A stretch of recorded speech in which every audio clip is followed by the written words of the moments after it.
Des images époustouflantes et une mission accomplie. Une première dans l'histoire de la NASA.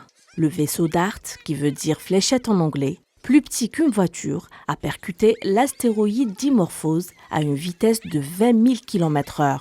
Dimorphos fait environ 160 mètres de diamètre et ne représente aucun danger pour notre planète. Il est en réalité le satellite d'un plus gros astéroïde, Didymos, dont il faisait jusqu'ici le tour en 11h55.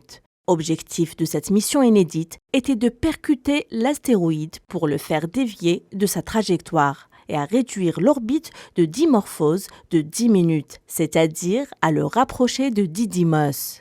Cette mission suicide permet également à l'humanité d'apprendre à se protéger face à une éventuelle future menace. Un grand moment pour l'équipe de la NASA, réunie au centre de contrôle de la mission dans le Maryland aux États-Unis. Une immense joie affichée au moment de la collision.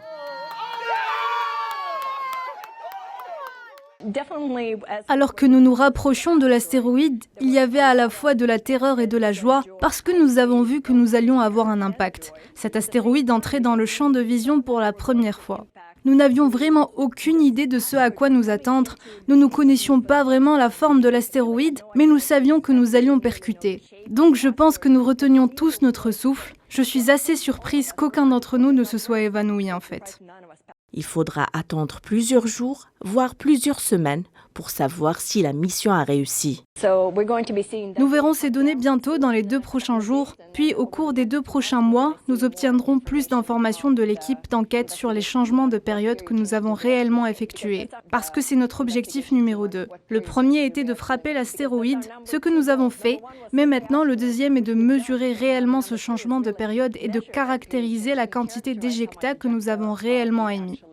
À l'horizon 2024, une sonde européenne Hera partira étudier le point d'impact au plus près pour développer, perfectionner et évaluer ce système de défense.